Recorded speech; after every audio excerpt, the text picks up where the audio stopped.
Hello everyone. तो हम chapter 32 discuss कर रहे थे। चैप्टर 32 में हमने पार्ट डी तक डिस्कस कर लिया है। आज हम पार्ट ई को जानेंगे। पार्ट ई में किस बारे में जानेंगे? Suspension, रेमिशन and commutation of sentences. मतलब कि सस्पेंड, सेंटेंस को सस्पेंड करना, और रेमिशन करना। रेमिशन का मतलब उसको मतलब कि माफ़ कर देना, या फिर कम्यूटेशन। कम्यूटेशन का मतलब सेंटेंस को कम कर देना। अगर किसी पर्सन को डेथ सेंटेंस सुनाई गई है तो उसको लाइफ इम्प्रिजनमेंट में या फिर 14 ईयर्स तक की उसको सजा देना। ठीक है, तो ये पार्ट ई में हम जानेंगे सेंटेंस के रिगार्डिंग। तो चलिए स्टार्ट करते हैं। वीडियो स्टार्ट करने से पहले आप अपने पास CRPC का पेरेग्राफ ले लीजिए, जिसमें आप मेरे साथ सेक्शन वाइज रीड करेंगे। जो सेक्शन 432 है वो किस बारे में बात करता है? पावर टू सस्पेंड और रेमिट सेंटेंसेस। मतलब कि इसके अंदर पावर दी गई है किसको? गवर्नमेंट को। जो अप्रोप्रिएट गवर्नमेंट है, ठीक है, उसको वो क्या कर सकते हैं? रेमिट कर सकते हैं सेंटेंस को। रेमिट का मतलब उसको माफ़ कर सकती है, ठीक है, या फिर सस्पेंड कर सकती है, कुछ समय के लिए रोक सकते हैं सेंटेंस को, ठीक है, उस पर्सन को देने से सेंटेंस। जो फर्स्ट क्लोज है वो बताता है when any person has been sentenced to punishment for an offence. अगर किसी पर्सन को सेंटेंस सुनाई गई है फॉर पनिशमेंट, ठीक है, फॉर किसी ऑफेंस के रिगार्डिंग, और appropriate government may at any time without condition or upon a condition which the person sentenced accepts suspend the execution of the sentence or remit the whole or any part of the punishment to which he has been sentenced। जिस person को sentence सुनाई गई है वो appropriate government क्या कर सकती है? उसके पास ये पावर है कि जिस पर्सन को सेंटेंस सुनाई गई उसको सस्पेंड कर सकती है, और जो या फिर होल और any part of the punishment क्या कर सकती है? उसको रेमिट कर सकती है, ठीक है, माफ़ कर सकती है उसकी पनिशमेंट को। यहाँ पर होल और any part of the punishment का मतलब है अगर किसी पर्सन को विद फाइन, मतलब किसी पर्सन को 5 साल की सजा या और साथ में फाइन लगाया गया है, तो उस केस में उसके पार्ट मतलब कि या तो फाइन को माफ़ कर सकते हैं या फिर उसकी पनिशमेंट को, दोनों में से एक चीज़ माफ़ हो जाएगी। तो इसका मतलब यह है कि ना होल और any part of the punishment उसको रेमिट कर देगी, ठीक है, कौन? Appropriate government. तो फर्स्ट क्लोज यही बताता है। और जो सेकंड क्लोज है whenever an application is made to the appropriate government for the suspension और रेमिशन ऑफ ए सेंटेंस। अगर कोई एप्लीकेशन दी जाती है एप्रोप्रिएट गवर्नमेंट को, किस लिए? फॉर दी सस्पेंशन और रेमिशन ऑफ ए सेंटेंस। मतलब कि गवर्नमेंट, एप्रोप्रिएट गवर्नमेंट को किस लिए एप्लीकेशन दी जा रही है? ताकि सेंटेंस को सस्पेंड कर दिया जाए कुछ समय के लिए, या फिर उसको रेमिशन कर दिया जाए। रेमिशन का मतलब माफ़ कर दिया जाए सेंटेंस को। और आगे बताता है the appropriate government may require the presiding judge of the court before or which the conviction was had or confirmed। मतलब कि appropriate government क्या करेगी? उसको रिक्वायरमेंट होगी कि वो प्रिजाइडिंग जज, जो कोर्ट का प्रिजाइडिंग जज है, ठीक है, जिसने कन्विक्शन दी है या फिर जिसने कंफर्म किया है सेंटेंस को, उस प्रिजाइडिंग जज की ओपिनियन ले to state is opinion as to whether the application should be granted और रिफ्यूज्ड। और जो वो एप्लीकेशन दी जा रही है अप्रोप्रिएट गवर्नमेंट के द्वारा सस्पेंशन और रिमिशन के लिए, तो जो ओपिनियन ली जा रही है, एप्लीकेशन जो दी जा रही है प्रिजाइडिंग जज को उस कोर्ट की जिसने कन्विक्शन और कंफर्म की थी सेंटेंस, अगर वो ग्रांट कर देता है या फिर रिफ्यूज़ कर देता है, तो उस केस में वो रीजन देगा, अपने ओपिनियन देगा, फॉरवर्ड करेगा अपने ओपिनियन, ठीक है, statement of such opinion, a certified copy of the record of the trial और such record thereof as exist. और साथ में क्या करेगा? Certified copy of the record, जो ट्रायल की सर्टिफाइड कॉपीज थी, उनके रिकॉर्ड्स थे केस के, उसको सर्टिफाइड कॉपी में कन्वर्ट करके सेंड करेगा एप्रोप्रिएट गवर्नमेंट के पास, ठीक है। अगर एप्रोप्रिएट गवर्नमेंट ओपिनियन लेता है कोर्ट की, ठीक है, उस किसके रिगार्डिंग? सस्पेंशन और रेमिशन के रिगार्डिंग। और जो थर्ड क्लोज है if any condition on which a sentence has been suspend और remitted is in the opinion of the appropriate government not fulfilled the appropriate government may cancel the suspension और remission. तो जो third clause है वो simply ये बात कर रहा है कि अगर कोई कंडीशन इम्पोज की गई थी जिसमें अप्रोप्रिएट गवर्नमेंट ने उसको जो सस्पेंड कर दी थी उसके सेंटेंस को या रेमिट कर दी थी, तो उसने विद कंडीशन उसके अंदर कंडीशन लगाई थी जब उसको सस्पेंड कर दिया गया था उसके सेंटेंस को या फिर रेमिट कर दिया गया था, तो सेंट्रल गवर्नमेंट जो उसको कंडीशन इम्पोज की थी अगर वो फुलफिल नहीं कर पाता है वह पर्सन, तो अप्रोप्रिएट गवर्नमेंट क्या करेगी? उसकी सस्पेंशन और रेमिशन को जो सस्पेंड की थी या फिर रेमिशन की थी उसके सेंटेंस को, उस पर्सन के सेंटेंस को, उसको कैंसिल कर देगी अप्रोप्रिएट गवर्नमेंट। और क्या करेगी? And thereupon the person involve favour in sentence remitted, और जिसके फेवर में सस्पेंड की थी और रेमिट की थी सेंटेंस, उसके फेवर में क्या कर देगी? कैंसिल कर देगी। If at large arrested by any police officer, और अरेस्ट कर लिया जाएगा by the police officer without warrant. Without warrant वो पुलिस ऑफिसर अरेस्ट कर सकता है। And remanded to undergo the unexpected portion of the sentence, वो उसको वहीं पर भेज सकता है जो उसका अनएक्सपेक्टेड पोर्शन रह गया था, मतलब कि जो अभी उसका बाकी की जो पनिशमेंट रह रही थी उसको पूरी करने के लिए उसको दोबारा से इम्प्रिजनमेंट में भेज दिया जाएगा फॉर द सेंटेंस। तो ये थर्ड क्लोज था। और जो फोर्थ क्लोज है, the condition on which a sentence is suspended or omitted under this section may be one to be fulfilled by the person in whose favor the sentence is suspended or omitted, or one independent of his will। मतलब कि जो condition लगाई गई है विच a sentence is suspended, जिसमें उसको suspend और remit कर दी गई थी उस पर्सन की सेंटेंस को under this section, may be one be fulfilled by the person in whose favor the sentence is suspended or omitted। अगर वो फुलफिल कर लेता है उस कंडीशन को तो वो उसके फेवर में जो सेंटेंस को सस्पेंड और रेमिट किया गया था, और one independent of his will, मतलब कि इंडिपेंडेंटली अपने विल से वो क्या करे, फुलफिल की उसने उस कंडीशन को जो भी एप्रोप्रिएट गवर्नमेंट ने उसके ऊपर इम्पोज की थी, किसके रिगार्डिंग, जो उसकी सेंटेंस को सस्पेंड कर दिया गया था या रेमिट कर दिया गया था। ठीक है, तो फोर्थ क्लोज ये बताता है। और जो फिफ्थ क्लोज है, the appropriate government may by general laws or special orders give direction as to the suspension of sentence and the condition on which petition should be presented and dealt with। तो fifth close ये बताने की कोशिश कर रहा है जो appropriate government है वो बाय जनरल रूल्स या फिर स्पेशल ऑर्डर के रिगार्डिंग वो डायरेक्शन दे सकती है for the suspension of sentence and the condition on which petition should be presented and deal with. मतलब कि जो पिटीशन डाली जा रही है फॉर द सस्पेंशन या फिर रेमिशन के लिए, तो उसके रिगार्डिंग जो एप्रोप्रिएट गवर्नमेंट है वो रूल बना सकती है, जनरल रूल्स होते हैं उनके, या फिर स्पेशल ऑर्डर दे सकती है, अपनी डायरेक्शन दे सकती है एप्रोप्रिएट गवर्नमेंट उसके रिगार्डिंग, या फिर जो उसके ऊपर कंडीशन इम्पोज करनी है उसके रिगार्डिंग।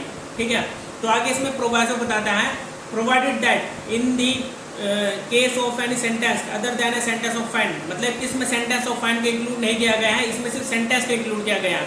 अगर कोई सेंटेंस पास की गई, pass on a male person above the age of 18 years, जिस पर्सन की एज 18 ईयर्स से ऊपर की है, ठीक है, और उसके ऊपर सेंटेंस पास कर दिया गया है, all such petition by the person sentence और by any other person on his behalf shall be entertained unless the person sentence in the jail.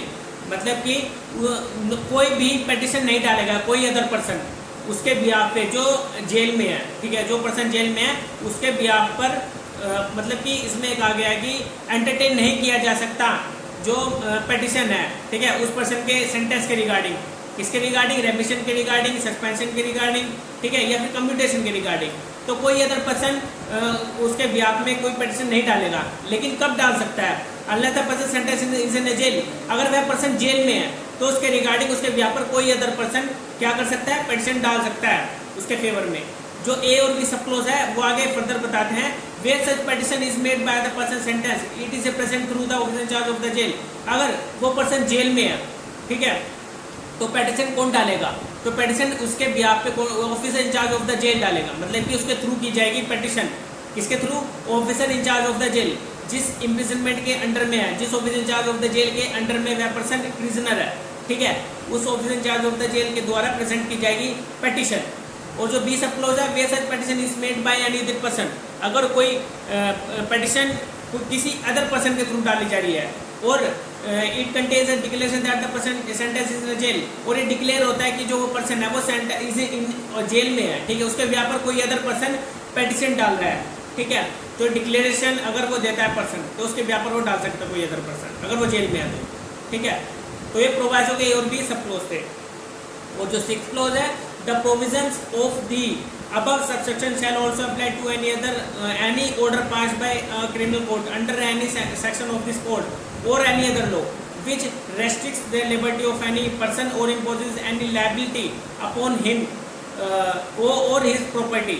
मतलब कि जो ये प्रोविजन है, जो भी हमने ऊपर सबसेक्शन पढ़े हैं वो अप्लाई होंगे to any order pass by criminal code, जो ऑर्डर पास किया जाता है by the criminal code under any section of this code, मतलब कि किसी भी सेक्शन में इस कोड के, और एनी अदर लॉ, किसी एनी अदर लॉ के through which restrict the liberty of any person or imposing liability upon him or his property।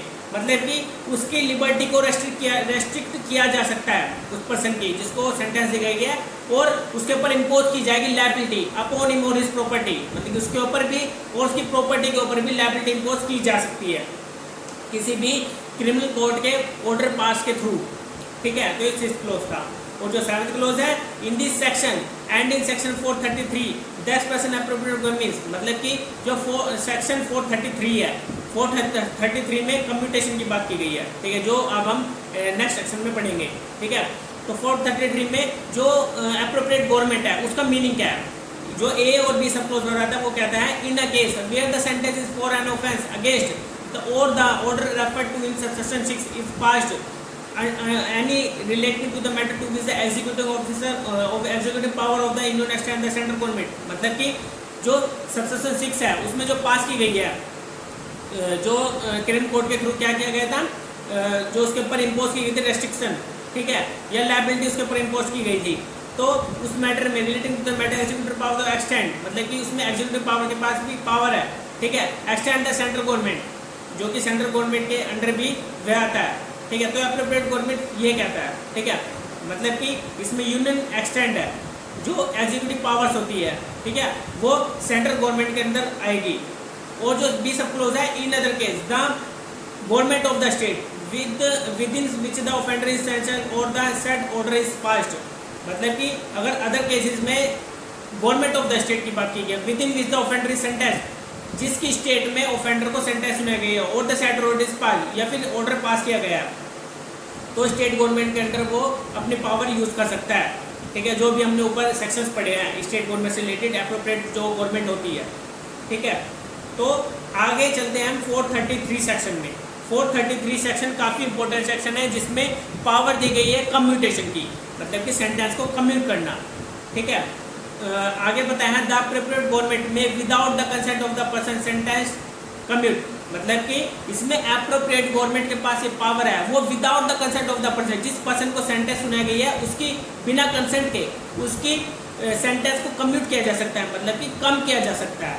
ठीक है, जो इसमें ए बी सी डी सब क्लोजेस बताए गए हैं, वो कहते हैं ए सब क्लोज बताता है a sentence of death for any other punishment provide by the IPC, अगर सेंटेंस डेथ सेंटेंस सुनाई गई है, ठीक है, प्रोवाइडेड बाय द आईपीसी, जो कि आईपीसी में प्रोवाइड की गई है पनिशमेंट उसके रिगार्डिंग, तो उसको कम्यूट किया जा सकता है। और जो बी सब क्लोज है a sentence of imprisonment for life for imprison for a term not exceeding 14 years और फॉर फाइन, मतलब कि अगर किसी पर्सन को सेंटेंस सुनाई गई है इम्प्रिजनमेंट फॉर लाइफ के लिए, ठीक है, तो उस केस में उसको इम्प्रिजनमेंट 14 नॉट एक्सीडिंग 14 years, मतलब कि 14 साल से ज़्यादा की उसके अंदर उसको पनिशमेंट नहीं दी जाएगी अगर उसको इम्प्रिजनमेंट फॉर लाइफ से चेंज करके कम किया जा रहा है। ठीक है, तो उसमें 14 years से ज़्यादा की उसमें पनिशमेंट नहीं होगी, मतलब कि 14 years तक की उसमें पनिशमेंट मिलेगी ही मिलेगी उसको। वो जो सी सब क्लोज है a sentence of rigorous imprisonment for simple imprisonment for any other term to which that person might have been sentence और फॉर फाइन, अगर किसी पर्सन को रिगरस इम्प्रिजनमेंट दी गई है तो उसकी रिगरस इम्प्रिजनमेंट को कम्यूट करके सिंपल इम्प्रिजनमेंट में जो फॉर एनी टर्म, मतलब कि किसी भी कितने भी साल के लिए उसको फिक्स किया जा सकता है रिगरस इम्प्रिजनमेंट से सिंपल इम्प्रिजनमेंट में, which that person might have been sentence, या फिर उसके ऊपर फाइन इम्पोज किया जा सकता है। ठीक है, तो एक कम्यूटेशन में आएगा। वो जो डी सब क्लोज है a sentence of simple imprisonment for fine, अगर किसी पर्सन को सिंपल इम्प्रिजनमेंट प्रोवाइड की गई है फॉर ए टर्म, तो उस केस में उसके ऊपर फाइन इम्पोज किया जा सकता है कम्यूटेशन के द्वारा। ठीक है, मतलब कि उसके इम्प्रिजनमेंट को माफ़ करके सिंपल इम्प्रिजनमेंट को माफ़ करके उसके ऊपर ओनली फाइन इम्पोज किया जाएगा। ठीक है, तो ये पावर है एप्रोप्रिएट गवर्नमेंट के पास कम्यूटेशन की।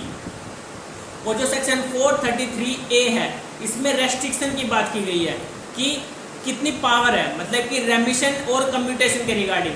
ठीक है, कि कितनी पावर हो और कितनी रेस्ट्रिक्शन है कि वो कितनी कम नहीं कर सकते रेमिशन और कम्यूटेशन के रिगार्डिंग। तो आगे बताता है not with standing anything contain in section 432, जो अभी हमने सेक्शन 432 पढ़ा था। 432 सेक्शन में हमने क्या पढ़ा था, आपको मैंने बताया था कि उसमें जो पावर है सस्पेंड और रेमिशन की, ठीक है, तो जो सेंटेंस सुनाई देते हैं सस्पेंड और रेमिशन, तो उसके रिगार्डिंग उसके अंदर जो रेमिशन और कम्यूटेशन है उसको जो कम किया जा रहा है उसके ऊपर रेस्ट्रिक्शन लगाई जा रही है 433A सेक्शन के अकॉर्डिंग, ठीक है। तो इसमें क्या रेस्ट्रिक्शन लगाई जा रही है, not with standing anything contained in section 432 where a sentence of imprisonment for life is imposed on conviction of a person for an offence for which death is one of the punishment provided by law, or where a sentence of death imposed on a person has been committed under section 433 into one of the imprisonment for life, such person shall not be released from prison unless he had served at least 14 years of imprisonment। मतलब कि जो commutation है, ठीक है, या फिर रेमिशन है, रेमिशन का मतलब माफ करना, ठीक है, कम्यूटेशन का मतलब उसकी सेंटेंस को कम करना, ठीक है। अगर किसी पर्सन को इम्प्रिजनमेंट फॉर लाइफ पोस्ट की गई है कन्विक्शन के लिए किसी पर्सन को, तो उस केस में उसके ऊपर कम से कम 14 साल तक तो उसको इम्प्रिजनमेंट में रखा जाएगा, एटलीस्ट 14 साल, ठीक है। अगर किसी पर्सन को डेथ सेंटेंस सुनाई गई है तो कम से कम उसको 14 साल इम्प्रिजनमेंट में रहना होगा, डेथ सेंटेंस या फिर लाइफ इम्प्रिजनमेंट की बात की गई यहाँ पे। तो अगर उसको कम्यूट किया जाता है तो उस केस में उसको 14 ईयर्स की इम्प्रिजनमेंट काटनी होगी, तब जाकर उसके बाद उसको मतलब कि क्या किया जाएगा, उसको रिलीज़ कर दिया जाएगा, ठीक है, जेल से। तो ये 433A है जिसमें रेस्ट्रिक्शन दी गई है कि रेमिशन और कम्यूटेशन में कितना कम कर सकते हैं, ठीक है, उसकी सज़ा को। और जो 434 है इसमें कॉन्करेंट पावर दी गई है, मतलब कि central government is in case of death sentence, अगर किसी पर्सन को डेथ सेंटेंस सुनाई गई है तो सेंट्रल गवर्नमेंट के पास कितनी पावर है, ठीक है, कॉन्करेंटली उसको सेंटेंस देने के लिए। The powers conferred by section 432 and section 433 upon the state government in case of sentence of death also exercised by the central government. मतलब कि अगर 432 और जो सेक्शन 433 है जिसमें स्टेट गवर्नमेंट ने किसी को क्या दिया, in case of sentence of death, तो सेंटेंस ऑफ डेथ जिसको सुनाई गई है, ठीक है, ऑल्सो भी exercise by the central government, तो उस केस में सेंट्रल गवर्नमेंट के पास पावर है कि वो अपनी पावर एक्सरसाइज कर सकते हैं, ठीक है, कॉन्करेंटली 432 और सेक्शन 433 के अकॉर्डिंग वो अपनी पावर यूज़ कर सकते हैं डेथ सेंटेंस के रिगार्डिंग, ठीक है। जो भी कम्यूटेशन, रेमिशन या फिर सस्पेंशन होनी है डेथ सेंटेंस पर, वो सेंट्रल गवर्नमेंट के पास भी पावर है, ठीक है। और जो सेक्शन 435 है इसमें स्टेट गवर्नमेंट की बात की गई, state government to act after consultation with the central government in certain cases, मतलब कि इसमें स्टेट गवर्नमेंट के पास की गई वो कंसल्टेशन लेंगे सेंट्रल गवर्नमेंट से कुछ सर्टेन केसेस में, ठीक है। वो सर्टेन केसेस क्या हो गए वो हम इसी सेक्शन में पढ़ेंगे। जो फर्स्ट क्लॉज है वो बताता है the power conferred by section 432 and 433 upon the state government to remit और commute sentence in any case where the sentence is for an offence. अगर इसमें पावर दी गई है, कन्फर्ड की गई है 432 और 433 सेक्शन के according upon the state government, किसके रिगार्डिंग, टू रेमिट और कम्यूट सेंटेंस के रिगार्डिंग, ठीक है।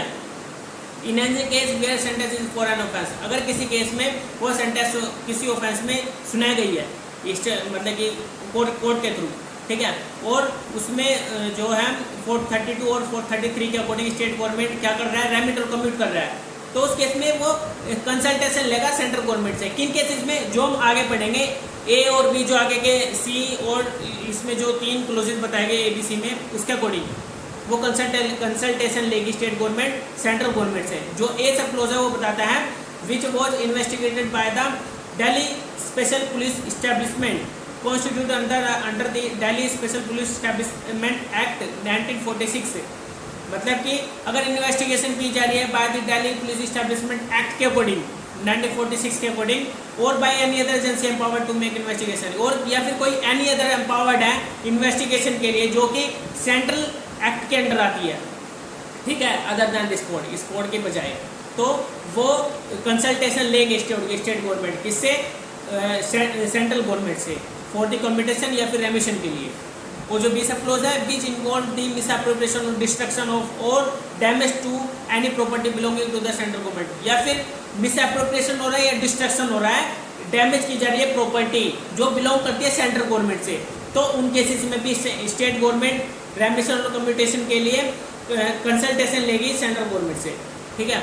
और जो सी सब क्लोज है विच was committed by a person in the service of the central government while acting or purporting to act in the discharge of his official duty।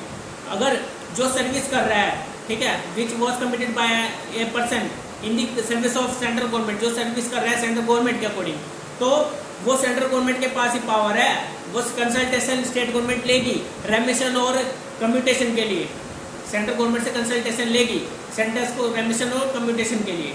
अगर वो कोई सर्विस के रिगार्डिंग है, अगर कोई पर्सन सर्विस के अंदर है सेंट्रल गवर्नमेंट की, ठीक है, तो उसके regarding shall not be exercised by the state government except after consultation with the central government. जैसे कि मैंने अभी आपको बताया, वो कंसल्टेशन लेगी ABCG, मतलब ABC जो मैंने आपको अभी पॉइंट बताया उसके अकॉर्डिंग। और जो सेकंड क्लोज है 435 का, इसमें बताया no order of suspension remission और commutation of sentence pass by the state government in relation to a person, मतलब कि स्टेट गवर्नमेंट पास नहीं करेगी किसी पर्सन के रिलेशन में कौन से ऑर्डर, सस्पेंशन रेमिशन और कम्यूटेशन के, ठीक है, जो कि सेंटेंस को रेमिशन कम्यूटेशन सस्पेंशन करना है, ठीक है, तो स्टेट गवर्नमेंट नहीं करेगी।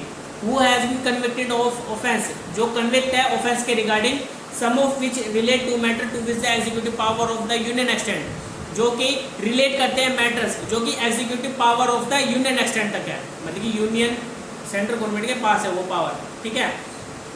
And who has been sentenced to separate terms and of imprisonment which are to run concurrently, मतलब कि जो sentence separately terms of imprisonment जो उसको दी गई है वे which are to run concurrently, जो कि कॉन्करेंटली चलेंगे, shall have effect unless an order of the suspension remission और कम्यूटेशन, तो वो इफेक्ट में नहीं लाया जा सकता ऑर्डर फॉर सस्पेंशन रेमिशन और कम्यूटेशन का, एज द केस में be of such sentence as also made by the central government in relation to the offence committed by such person with regard to matter to with the executive power of the union extend, मतलब कि वो जो sentence सुनाई गई है वो सिर्फ central government relation में आ सकती है उसके, मतलब कि उसी के पास पावर है सेंट्रल गवर्नमेंट के कि वो रेमिशन कम्यूटेशन या सस्पेंशन कर सकती है उसके सेंटेंस को, वो सेंट्रल गवर्नमेंट के मतलब कि एग्जीक्यूटिव पावर है वो, ठीक है, जो कि यूनियन एक्सटेंड में है, ठीक है। तो ये सेकंड क्लोज था जिसमें कुछ केसेस में सेंट्रल गवर्नमेंट के पास ही पावर है ओनली, वो स्टेट गवर्नमेंट के पास नहीं है पास करने की, क्या रेमिशन कम्यूटेशन और सस्पेंशन जो कि सेंटेंस को करना है। तो ये सेकंड क्लोज था। आज हमने चैप्टर 32 पूरा कंप्लीट कर लिया है, हमने पार्ट ई तक जो इसमें पार्ट ई हमने भी पढ़े हैं, ठीक है, वो पूरे कंप्लीट हो गया है, ठीक है।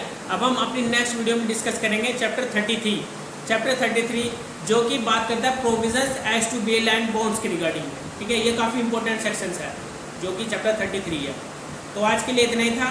अगर कोई भी डाउट हो तो आप मेरे टेलीग्राम चैनल पर ज्वाइन होकर के आप मुझे वहाँ पर कमेंट कर सकते हैं, ठीक है। आज के लिए इतना था, ओके बाय।